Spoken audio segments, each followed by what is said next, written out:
I guess so. Welcome to the Skeptical Leftist podcast, the show where I talk to a variety of people to spread critical thinking, progressive politics, and left-wing philosophy. And today I'm joined by Kaytlin Bailey. Thanks for joining me. Thank you so much for having me. I really hope I don't get any emails that start with like, "Dear big-headed Bailey."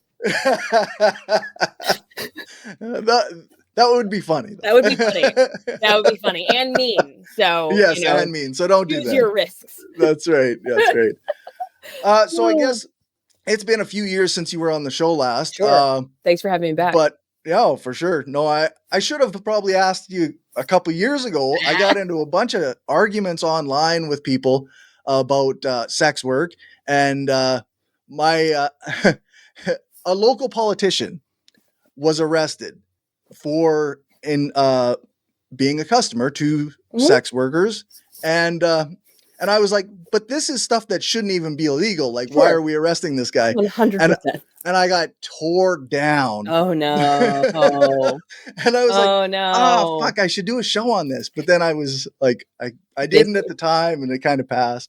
Sure. No, it is sad. We've really demonized paying people for advertised sexual services. You know? It would be terrible if we treated any other solopreneurship that way, right? Could you imagine? Of like, it's the worst. Do not hire a housekeeper. What are you doing? You're enslaving a person. You're making them clean. And it's like, all right, guys, those people gotta work. Yeah, that's right. They're getting a paycheck. Right. Yeah. Don't traffic people. Don't exploit them. Right. Don't beat them. Don't sexually assault them. But you can pay people for advertised services without feeling like a monster. Yeah. Don't pay your.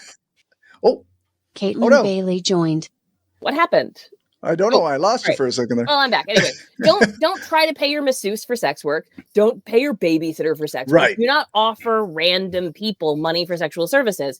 But if somebody is advertising sexual services, right, you can pay them for those advertised sexual services. That does not make you an enslaver of people. Yeah, that's right.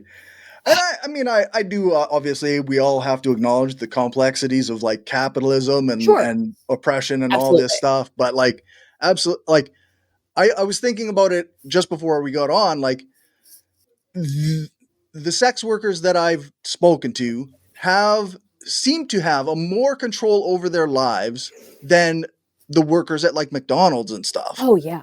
And they don't have a boss who's like saying, you have to do what I say all the time. Sure. And that's not always true, right? But it is more true in sex work than it is in so many other fields, right? You can work for yourself. You can choose your own hours. There are a lot of benefits. There's a lot of reasons why single moms, right, choose sex work. It creates a level of like flexibility. And I think it's really important for us to acknowledge that exploitation is a real problem across labor sectors. Right. Whether somebody is being exploited in a brothel or a mine or a slaughterhouse or into domestic labor, we need to be able to address the exploitation without demonizing the labor itself. Right, right. Or the people that are trafficking people into food service, right? We're not going to alleviate that by criminalizing restaurants, right? That's not going to get to the heart of the issue. Yeah, and I think of like in Canada we have we had like the foreign workers program, and so then employers could essentially contract people from outside the country to come and work for minimum wages, and they'd be tied to that company. And if they ever got in any conflict, they're out of the country. Yeah. So how is that like not trafficking? Right, that's very limiting, right? Yes, absolutely. We are literally here in the U.S., of course, infamously shipping people, right, deporting people to countries that they've never been in into literal slave camps, right? We're calling them prisons, we're calling them whatever, but that's not part of the trafficking. That's not part of the conversation. Right. Right. No. We got to remove tits from the internet and go after Asian-owned massage parlors. That'll fix it. Right. Like the UK right now, their laws are getting pretty out of control, I would think. Yes. No, there's a lot of scary stuff happening. Sweden just criminalized giving OnlyFans models money. Like, it's getting bad out there. What? Really? Wow. Oh, yeah, absolutely. Sweden, of course, was the first country to criminalize sex buying, right? With the so-called Swedish model or end-demand model in 1999. That's our next episode on the Oldest Profession podcast. Nice. And most recently, they became one of the first countries to expand the definition of sex buying to include paying OnlyFans models. Wow. Yeah. Not great. No, that's not great. Yeah. So there's going to be like people who just don't get paid anymore because that's their job, right? Yeah. OnlyFans' only option in that situation is to make it illegal for Swedish sex workers to exist. Right. Yeah, absolutely. Which of course pushes those people into full service sex work, which they may or may not want to do, or to, less reputable platforms that are much more likely to steal their money or sell their content, or steal their content. Right. There's a lot of downsides to pushing people out of the platforms that we're used to working in. Not that OnlyFans is particularly ethical all the time right? No, it's not great, but it's not the worst. I mean, I think there was a sex worker that I met in New Orleans that put this beautifully. She was like, look, we do not want to be out here defending our bosses, right? We want our bosses to fix the leak in the dressing room and pay us our back wages, right? And stop calling us honey. But instead, we have to be out there defending them because as much as we hate our bosses, we love having a place to work. So you could free us to hold our bosses accountable, but you have to stop this existential threat to our livelihood first. Yeah, for sure. For sure. I guess before we get too much farther into it. Who am I? What do I do? Who are you and what do you do? That's right.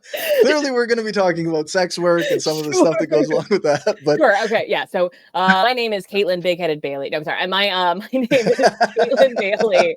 I host the Oldest Profession podcast. I am also the founder and executive director of Old Pros, which is a nonprofit that uses storytelling to advocate for sex worker rights. So in addition to the podcast, I have a live show called The Oldest Profession, where I cover 10,000 years of history from a sex worker's perspective. And we also send out a newsletter every week that's a roundup of sex worker rights related news from all over the world. Yeah. No, it's a really good podcast. I've been listening since, I don't know, pretty much the start, I think. Thank you. I love that. Yeah. And I it gives me a different perspective on history. I think that I'm used to listening to about wars and political uprisings and this and that. And then I hear these individual kind of stories about people who are fighting for the right to do their work. Right. And live their life. And live their life the way they choose. Yeah. And I mean, as an anarchist, that's kind of like what I'm all about, right? Bodily autonomy is pretty foundational. Yeah, absolutely. Yeah. It's pretty amazing stuff. Yeah, I think it's been really inspiring, especially as the news gets really, really dark and, the US sort of descends into, we've all seen this movie before, right? The technology changes, but the trajectory of authoritarianism really doesn't. And so, listening to people that have done this work, that have come before me, that have found ways of thriving and navigating and surviving a wide variety of oppressive regimes has been, it feels like a light in a dark time. Yeah, for sure. Yeah. Yeah, we were talking before the show about Robin Bird, the episode 1 of the new season. Yeah. It's out now. Yeah. And actually, I think I just got an email about the second episode. It's coming out on Tuesday. So we're teasing it. Nice. Yeah, and this was a person who started off in a rough situation and and really did what they wanted with their life. Absolutely. Essentially. Yeah, sex work was a means to an end, right? It was a survival strategy that ultimately created opportunities for Robin Bird, not just to become, like a porn star, but to start and host and produce her own television show for decades. Robin Bird was famous. She did leased cable access television here in Manhattan, and became what I say on the show is like she was like small town famous, except her small town was New York City, which is the media capital of the world. But and then the number of emails that we've gotten since releasing that episode of folks that remember her, that felt like they grew up with her, that felt like she was a voice in the darkness. Because remember, this is the height of the HIV/AIDS pandemic. I don't want to give the whole episode away, but Robin Bird is one of many, many examples of sex workers who are innovators and entrepreneurs and early adopters that simply reject any narratives or rules or social mores that would hold them back from really pursuing their dreams. Yeah, and like I was saying before, like it seems to me that like from that episode and from conversations and other things that I've had on the subject is like sex workers have a level of confidence and willingness to take risks that many of us like and like to do things that just many of us are like we feel like so limited, we can't do that. 100%. We could never. And I think that's true. I think that's true of comedians as well. Right. Like, and it's one of the reasons why I say often that, courtesans and jesters play very similar roles at court. On the one hand, we are able to take liberties, right, that other courtiers or people that are playing respectability politics, for lack of a better word, cannot. And our boldness is, sometimes rewarded in autonomy, and occasionally we get killed. So it's like and we were saying before, like the line between brave and stupid is thin and porous, but I think there is something about the artistic spirit, the rebel spirit that is 100% a part of the sex worker archetype that drives us to seek out society's edges, right? And some of us are pushed there by circumstance, and some of us are drawn to that. Yeah. And it often seems like you say, like the rest of us, we've all internalized kind of all these fucking boundaries. These dumb rules. Yeah, that some dead guy came up with. That was like way more interested in like ensuring paternity than in like ensuring everyone's health and happiness. Yeah, he wanted to make sure that his property could go down to his son or whatever. Son, right? Yeah, not like the neighbor's son or the milkman's son or like whatever. Yeah. And it turns out, and then when you organize a society, right, around female chastity, right, around ensuring fidelity, ensuring paternity, you really limit the possibilities for women to participate fully in public life. If my entire focus, right, as a young lady, as a married lady, as a matron, like into menopause, presumably, right, is protecting my sexual reputation, then it is much more difficult for me to go out and go places and do things and participate in public life and sex. And that's why, sex workers are really overrepresented in the arts, right? In theater, in even in politics, right? The first woman to run for president in the United States was a sex worker, because anyone that did that, they were going to call her a whore. Right. Yeah. Which we saw. Right. And we're still doing that. That's right. Yeah. Regardless of how respectable she may be. It doesn't matter how far away. Anyway, I'm sorry. I obviously, I voted for Kamala. Trump is wrong and bad and dumb. And she built her political career going after sex workers by trying to tear down Backpage. And she did it for noble reasons, right? Like all of these people think that they are, preventing human trafficking, but it's because we've conflated human trafficking with adult consensual sex work. And so, like the Democrats are not necessarily better on this issue, but, reproductive justice, basic civil liberties, that all of that stuff, we're better off in an administration that has some respect for women. Right. Yeah, for sure. Yeah. At the very least, you wouldn't necessarily have the Supreme Court doing the same things that it's doing now, for right? Sure. Yeah. We are sex workers across the board are better off in a society that's upholding, gay marriage and access to abortion care, and that's not what we're doing anymore. Yeah, that's right. I was listening to a 5 to 4 podcast. Oh yeah, that's great. I love those guys. Yeah, they did a recent episode about a Supreme Court decision that basically made it legal or websites have to now ask for identification in order to allow you to view porn. Doesn't that make you feel safer uploading your government ID to get your rock? Yeah. Doesn't that feel super secure on Elon Musk's internet? Don't you feel great about having your personal private choices just hackable out there? There's definitely no downstream effects of this. No way. That's going to be a problem. Fuck. Yeah. And I mean, that's just, and that's all, of course, under the guise of like, well, you don't want your children to see porn, right? Yeah, sure. Absolutely. But I also don't want to live in a society where my child, my, 18, 19, 20, 21-year-old child is getting doxxed or loses his job because of whatever he's into. I'm presuming a he, even though I think it's like 30 or 40% of the porn market is actually women. So like that's another higher than I would have thought, actually. It's huge. Like sex. Yeah. Women, of course, are consumers of erotica. The thing holding us back in the sex market has always been our lack of access to money. It's not our lack of desire. That's fair. That's across the board. Yeah, that's fair. Yeah. It just seemed like so I was listening to that episode and I'm thinking like this seems like just nonsense to me. Like obviously and the people on the show, they're talking about like, well, we don't want to be the ones who are saying, well, let's increase your children's ability to see porn. but right. So be it, right? Like kids are gonna find a way to see porn. Yes, even if they just draw it into the sand themselves. That's right.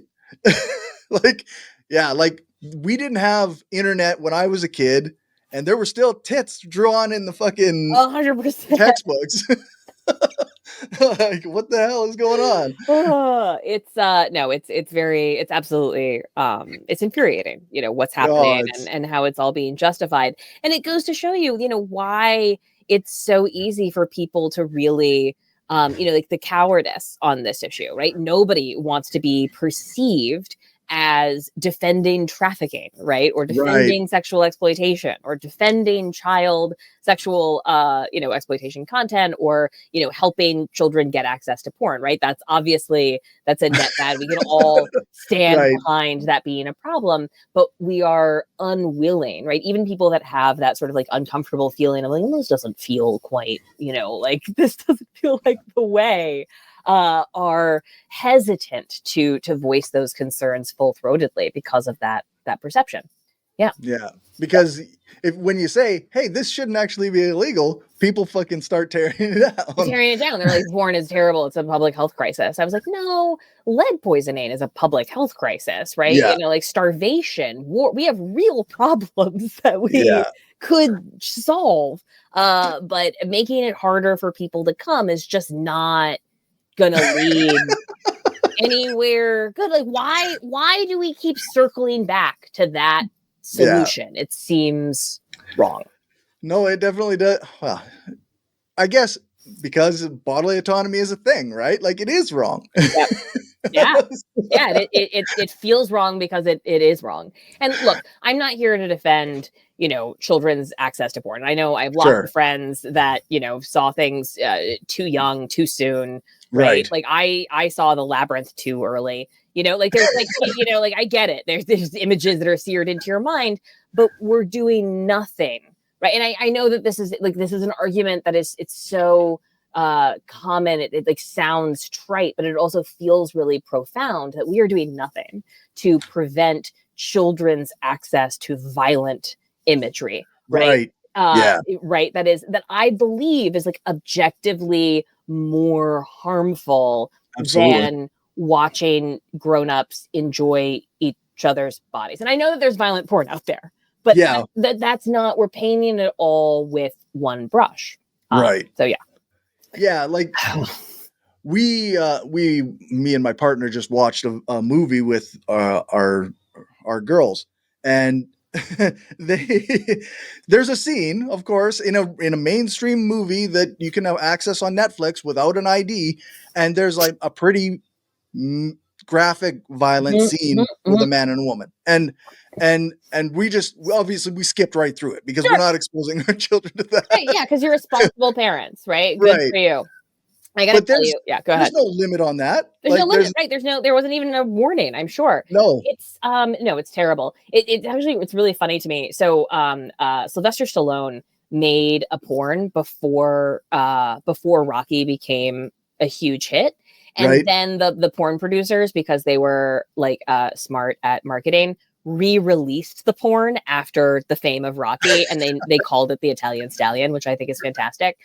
Sure. But we did an episode about this, and so Sylvester Stallone was a survival sex worker, right? He was trying to like get feed himself during the famine part of the feast famine of an artistic life. But the porn that he made is way more consent forward and feminist than that horrible rape scene in Rocky. Yeah. Right. Yeah. So, on the one hand, you can let your kid watch Rocky, right? Which teaches the lesson that if you just violently coerce someone who's a lot smaller than you into sex, then they become your girlfriend. That's what happens. Or you could watch Sylvester Stallone get seduced by this lovely uptown woman that likes to throw orgies and seems to be having a nice time. And one of those things is obscene and terrible for children. Right. I mean, there's a lot of pubic hair in it. I mean, I get it. I understand. There's a lot.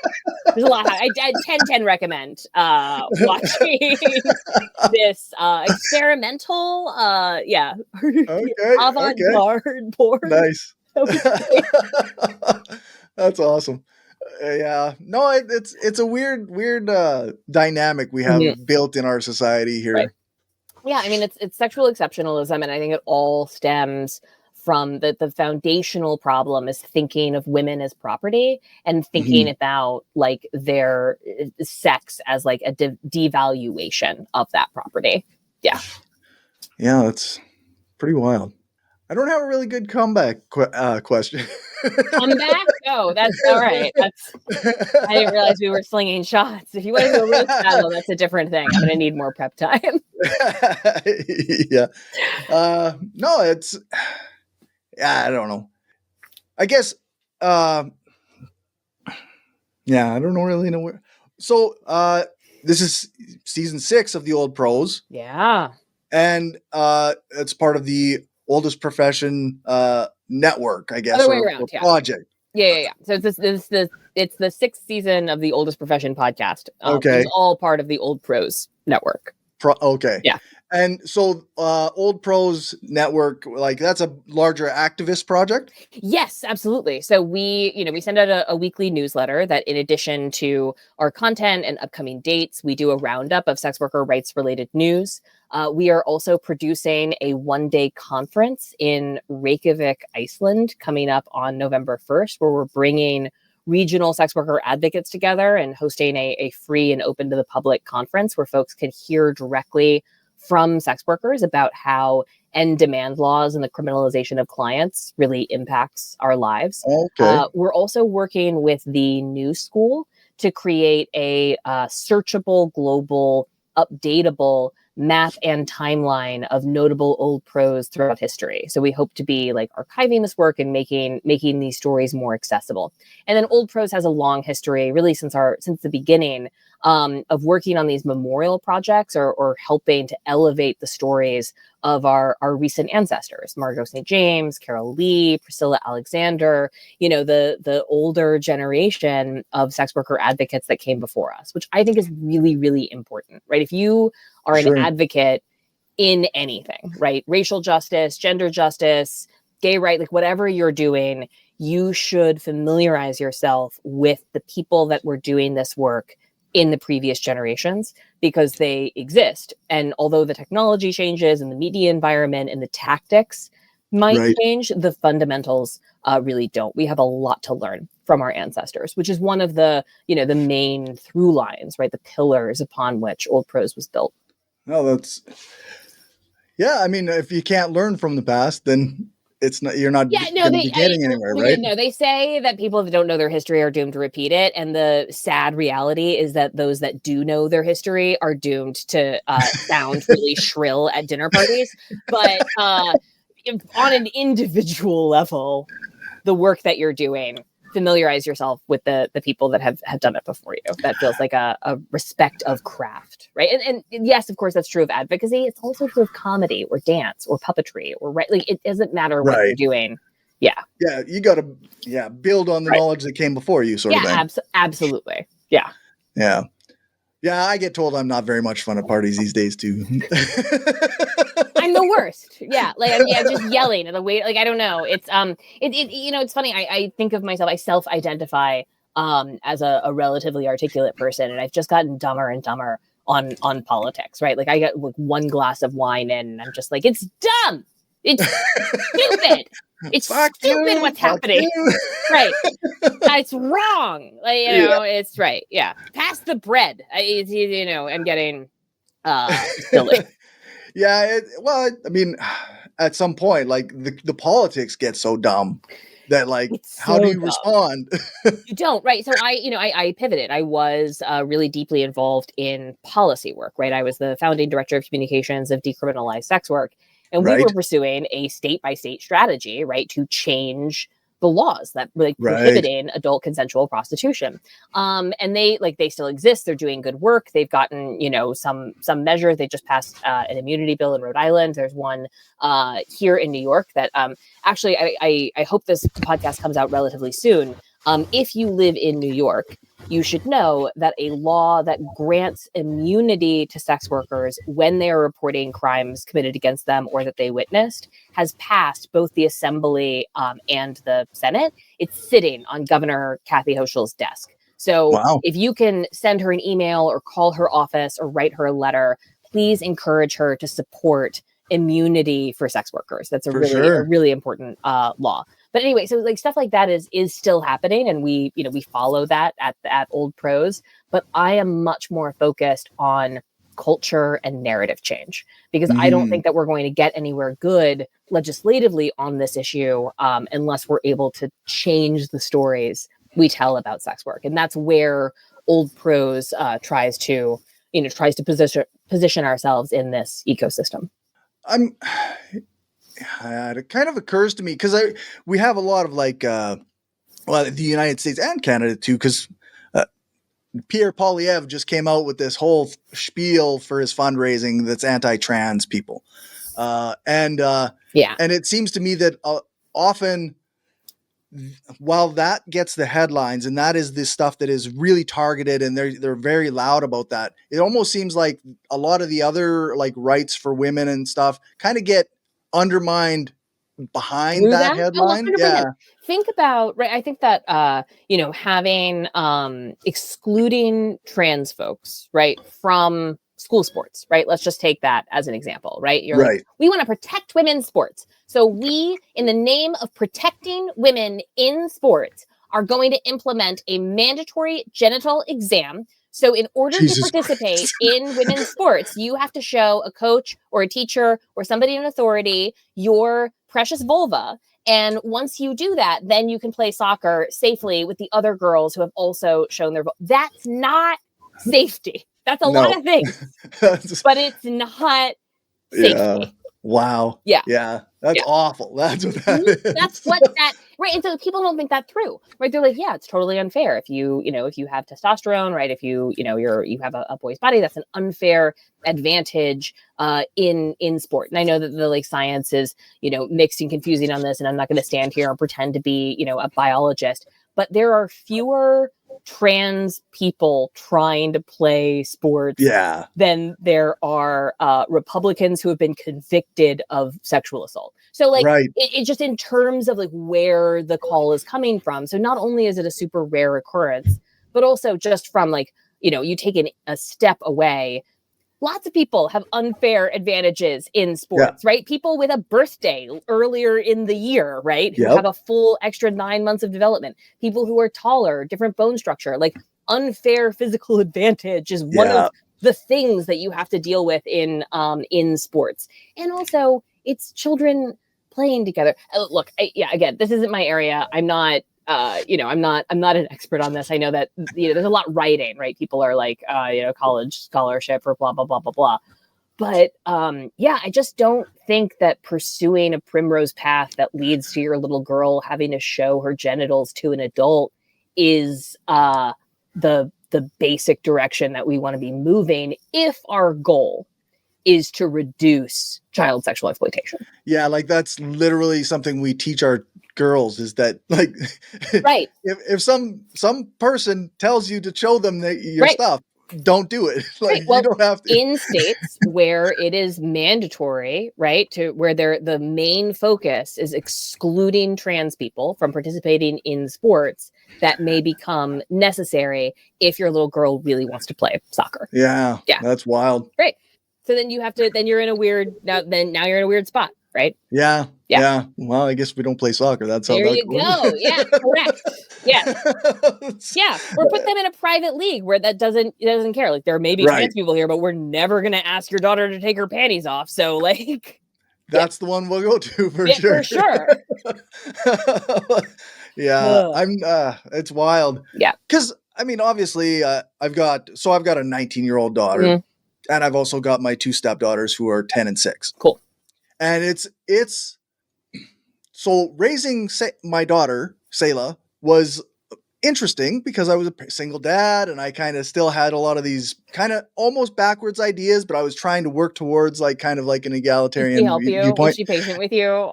She was very patient with me. Oh, good. And so now I've got these attitudes and I'm raising these 2 girls. Sure. And it's a very different world, like where like they're being targeted in ways that I don't remember girls and women being targeted when my older daughter was. There's 100% been a backlash. There's the pendulum is absolutely swinging the other way. And so Zoomers are one of the first generations that we've seen in a while with more regressive reactionary ideas around women, race, the whole thing. Yeah. I'm told that that's because men feel alienated and lonely because of feminism. Okay. I mean, sure. Okay.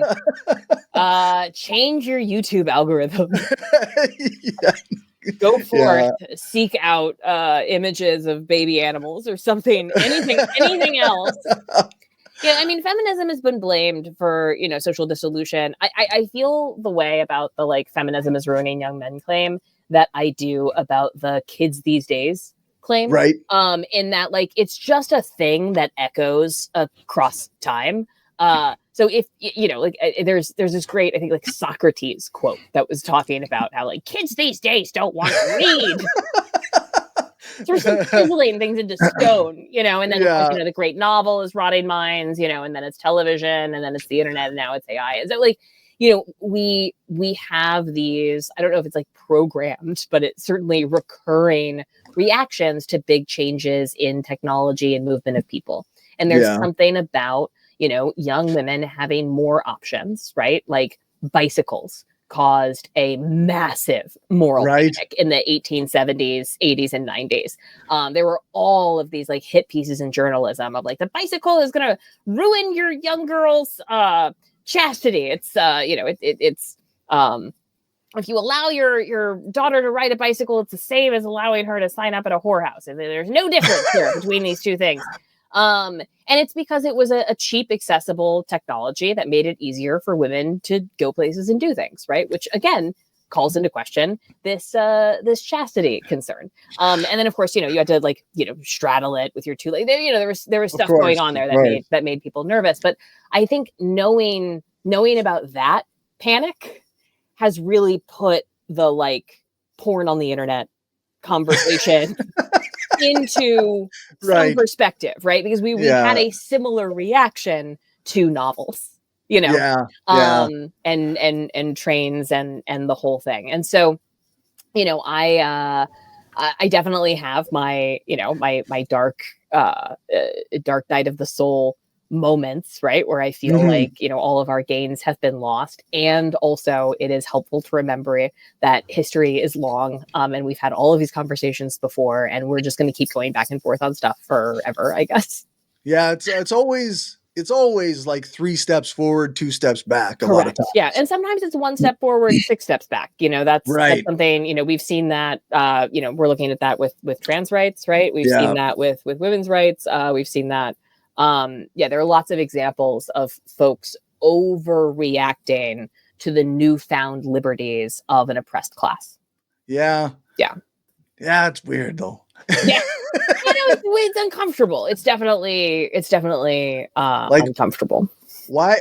I guess because I adopted like anarchist politics at like a while back now, like as long as nobody's hurting anybody else, like why are we not just letting them live their lives? We don't. I mean, I think look. I wish we could blame capitalism for this. I really do. But slut shaming is almost as old as the oldest profession. And it's like as old as the state, basically. No, it's older than that, and we know that because we see it in monkeys, so we see this kind of like gate, we part of being a complex social species is judgment, isolation, bullying, hierarchies, all of those things. So we're wired for it, and it has allowed us to build great buildings and create complex technology and art, and also all of the wars and violence. And it's just the shadow side of this same thing. Yeah. Sorry, I'm sorry to speak so.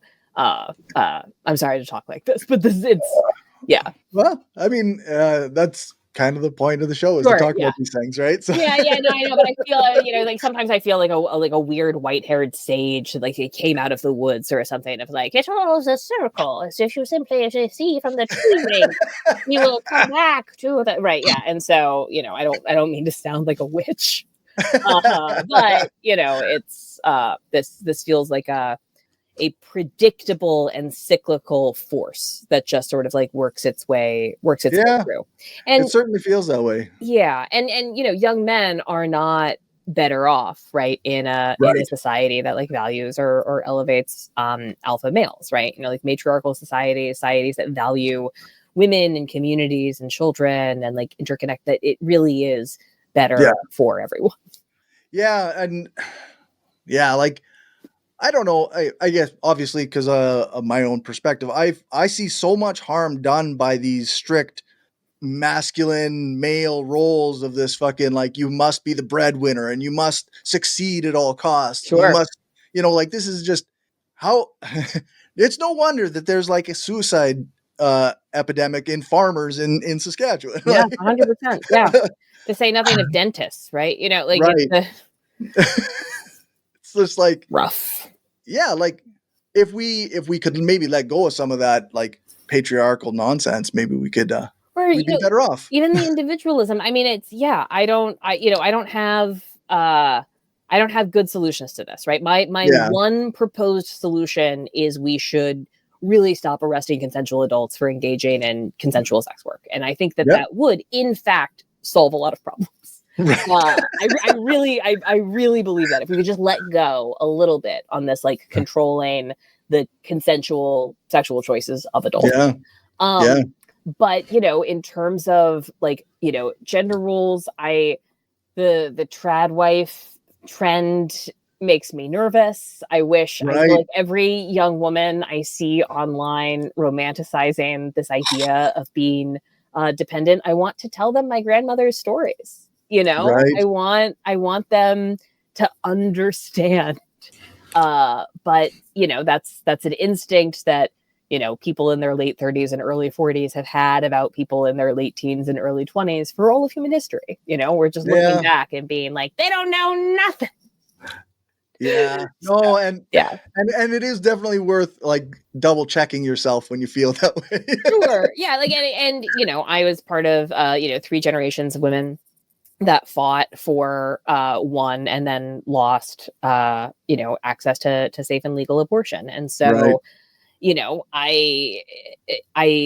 and also the whole time that abortion was criminalized, abortions have been happening. So we figure it out, and I don't mean that in a dismissive or I don't mean that to diminish the very real concerns and the very real consequences of these horrible, terrible policy choices. But as somebody who studies sex worker history, right, as somebody who studies members of a criminalized and stigmatized class, I know that we will react to this. The society will adapt. And there are people out there right now that are providing abortion care where it's not legal.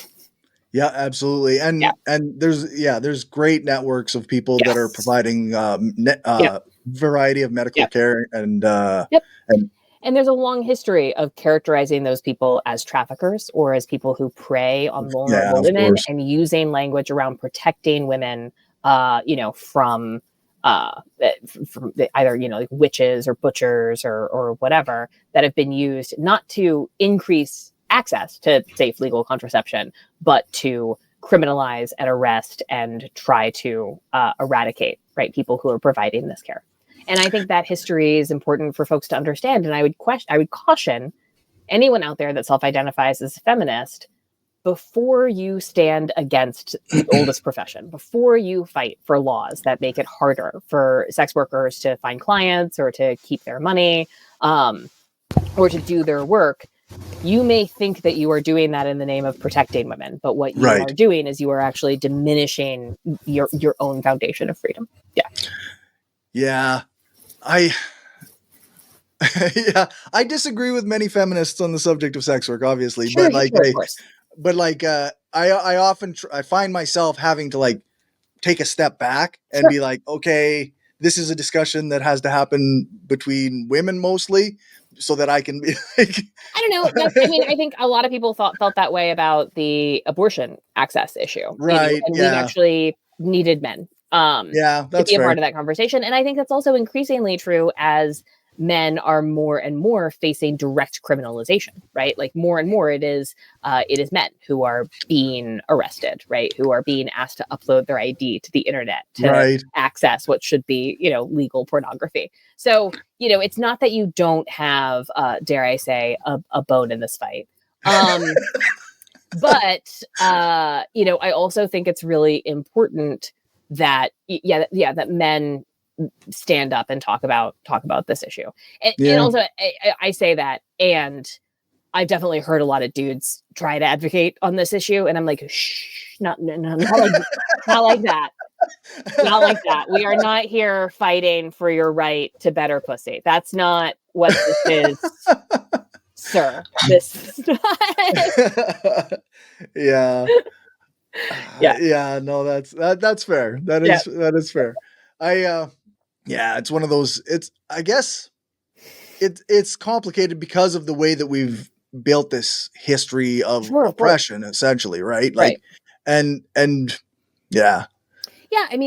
against, exploitation across labor sectors, right? Stand against gender-based violence in all of its forms. But if you care about gender-based violence, if you care about exploitation, let's look at domestic labor. Let's look at domestic violence. Let's look at the textile and the, fast fashion industry. There's lots of examples of women being horribly, violently, often sexually exploited outside of the sex industry. And trafficking and exploitation is not overrepresented in sex work. That is a misconception that has been propagated by media, right? According to the U.S. Labor Department's own statistics, domestic labor, agriculture, fishing, these are the major industries.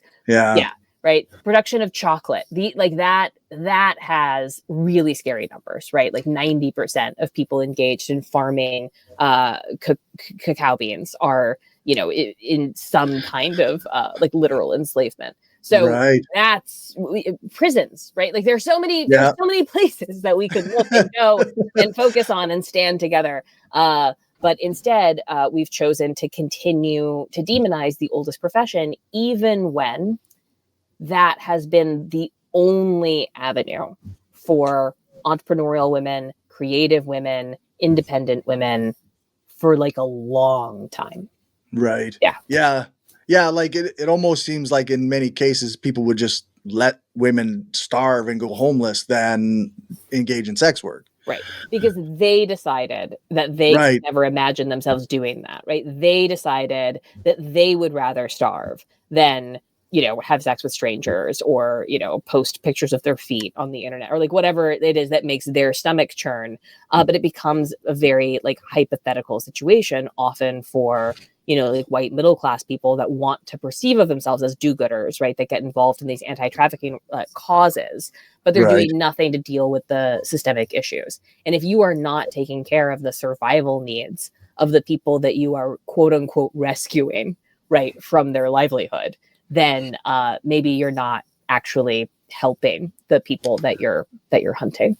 Yeah. Yeah. No, it's yeah. So I guess in a way, like I kind of think of like a lot of online politics and discussions are about, people posturing themselves as the most radical person in the world. And and I get the impression that like, so the Old Pros project is not about like this posturing at all. Oh no. And it is much opposite. more about building real things that 100%. will help you. We are strategically narrowly focused, and we speak to people across the ideological spectrum, right? Like I love anarchists, I love leftists. We also speak to libertarians and, small government conservatives and, people that think that police resources should be allocated differently. I'm happy to talk to people that want to make it easier for police officers to catch violent offenders, right?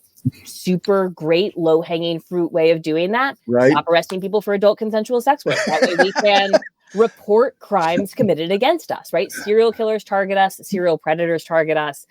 We would love to be able to report violent criminals, right? And so like, yes, ACAB, right? But we don't necessarily lead with that. We change right? Like our messaging and our, like we speak in a different accent, right? Depending on the audience, because you can come at this issue from multiple angles and still wind up respecting the basic fact that arresting people for adult consensual sex work is wrong and leads to bad outcomes. And I'm not an expert on many things. I've forged myself into an expert on sex worker history and sex worker policy, but I'm not an economist. I'm not a biologist. I'm not, a foreign affairs expert, right? Like we do not engage outside of this very narrow issue, and we're willing to come at this very narrow issue from a wide variety of angles. Yeah. That's I like that quite as someone who often expounds on things that I don't know as much as I should. That's fine. I respect that. Go off, right? But right, but there are a lot of other organizations that are trying different tactics, right? And so this is an intersectional issue, and it it calls to a lot of different types of folks, and like there's absolutely an intersection of like sex work and queer rights and trans rights and immigrants' rights, for sure, and all of these different issues. But we, as an organization, specifically and on purpose, try to keep our focus very, very narrow and not get like sucked in something that would exclude other supporters from being able to hear us. That's fair. Yeah. No, I like that quite a bit. I think that maybe we could all benefit from doing that a little bit better. I got a lot of inspiration. There's an organizer that I follow in the racial justice world that's doing incredible work, and throughout the summer of 2020 and like Black Lives Matter and like a lot of these like really important movements were happening, and something that I'm a white woman, right? These monsters live also in me, right? Where we are sort of following like whatever the like pop cause is. and like trying to move or redirect like huge resources towards, right, like whatever the popular thing is. And, you know, I understand that temptation lives in me. I certainly learned a lot like through those movements, but no, I did not switch from being a sex worker rights advocate to being a racial justice advocate to being like, you know, I'm as an individual, right, I'm informed by all of these issues, but you know, it's important to not just stay in your lane, but when you pick a cause, right, like changing the story, changing the stigma around the oldest profession is already a big thing. And trying to do everything is just the most exhausting way of doing nothing. Yeah, it's a good way to get real, like you say, burnt out real fast. Yeah, that's right. Which is not to say like I, again, as an individual, am willing to engage in all of these conversations, right? Like, you know, with friends and in my community and like, you know, like the newsletters that I subscribe to, but as an organization, we really take care to stay focused. Yeah, I like to say, I really do like that focus on like the consensual engagement between two adults. Like that's or more if that's what they want. Yeah, sure, absolutely. Yeah, I like parties, you know, like it's like whatever you're into. This really doesn't seem like it should be as complicated or hard to achieve as it is. Yes, it's all of the things that have been layered on top of it, right? Prostitution has become a symbol of violence against women. You know, it's become a symbol of exploitation. And you layer on like the satanic panic and the sex trafficking panic and all of these like moral panics, most of which are grounded in like xenophobia or racism, right? Like these are all in conversation with each other. It makes what should be a simple thing feel very sticky and complicated very, very quickly. Yeah. But like the reality is that there's just a lot of people's behavior that's none of our business. Yeah, exactly. Right. Yeah, for sure. Yeah. Wasn't it always, well, I guess a lot of the like right wingers who want small government, they often talk about like, they talk about small government, but then they want the government involved in everyboth's bedrooms. Like, right, yeah. No, this is a particular bone that I have to pick. Like, I have a lot of respect for like I think libertarians are, a lot of them are like a good hang, you know. But it is interesting to me how perverted the libertarian perspective can come when you are talking to somebody that isn't 100% sold on this idea that women are also people. And so like when women are property, right? And like libertarians have a lot of ideas about their rights to do what they want with their property.